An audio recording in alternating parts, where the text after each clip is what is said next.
So here we have a fragrance that just came out this year, 2022.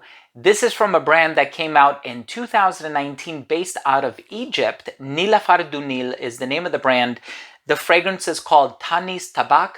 I'm excited to give you my thoughts on this tobacco blossom fragrance, so make sure to stay tuned.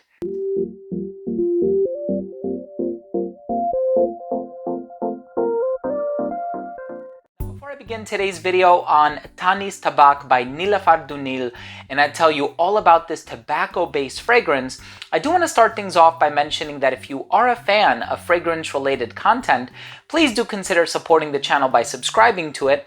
Make sure to hit that bell icon so you can be notified whenever I do upload future videos to the channel, and I upload on a daily basis. And of course, give this video a thumbs up if you enjoyed it or if you take something of value from today's episode. So here is a tobacco blossom fragrance, and if you take a look at the note breakdown, it is one of the most complex note breakdowns I have seen.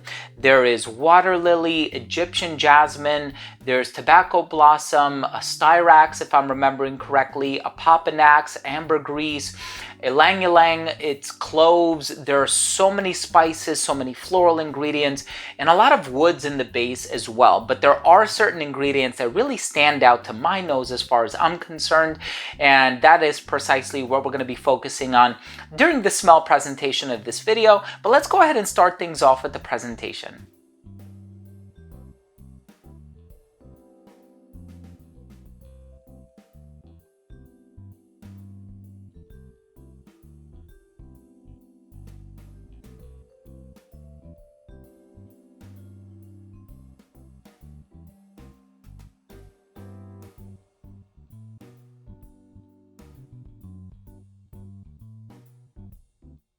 So right in the opening of this fragrance, you are going to get this combination, in my opinion, of jasmine and tobacco blossom. And of course, there's a lot else happening in here. I mentioned ylang ylang, and you're going to get some other florals, and you're going to get the water lily, and a lot of these woodsy and resinous ingredients residing in the base. But for me, I get predominantly jasmine, and I do get that tobacco blossom. Now, the perfumer, Michelle Mulhausen, she's an incredible perfumer. She's done fragrances for Milano Fragranze, which is where I think I initially sampled some of her work, but very accomplished perfumer.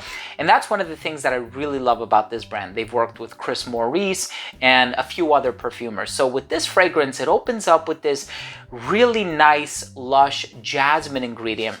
And the jasmine in here smells very natural, which is something that immediately caught my attention. I smell a really nice, clean jasmine, which is the perfect counterpart to the tobacco blossom ingredient in the base. Now, here's the thing. In terms of this being a tobacco-based fragrance, some tobacco fragrances are on the Cavendish tobacco or the pipe tobacco side of things, and they smell like they're cherry moistened, and sometimes they can be a little bit on the sweeter side of things. They smell kind of damp.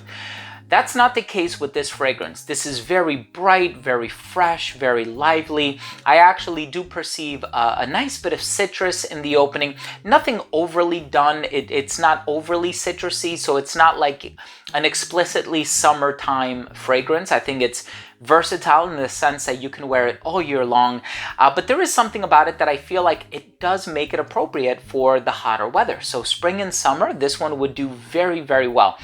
In terms of the tobacco blossom that is used in here, it does actually remind me of some of the fresher tobacco fragrances on the market, perhaps something like an Oroville by Xerjoff, or an Uden Overdose by Xerjoff, or even a Montabaco Verano by Ormond Jane. That's the kind of vein that this fragrance falls into because of that light jasmine-y, floral, smooth, fresh tobacco vibe. Now, in the dry down, I know there's a papanax, there's perhaps a few other resins.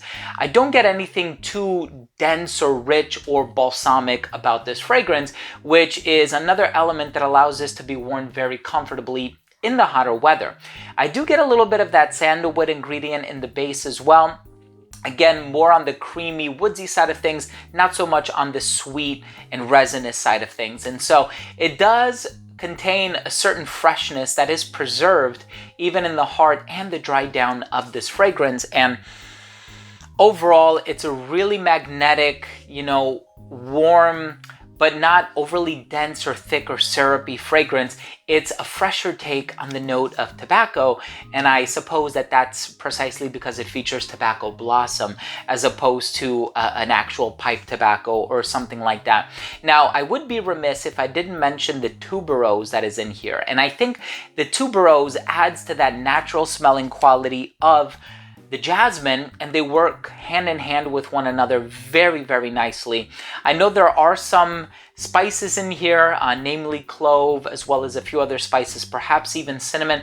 I don't get too much of a spicy presence from this fragrance, and maybe that's a good thing because it doesn't take away a lot of that attention from the tobacco blossom and the really hearty, natural florals that I smell in here.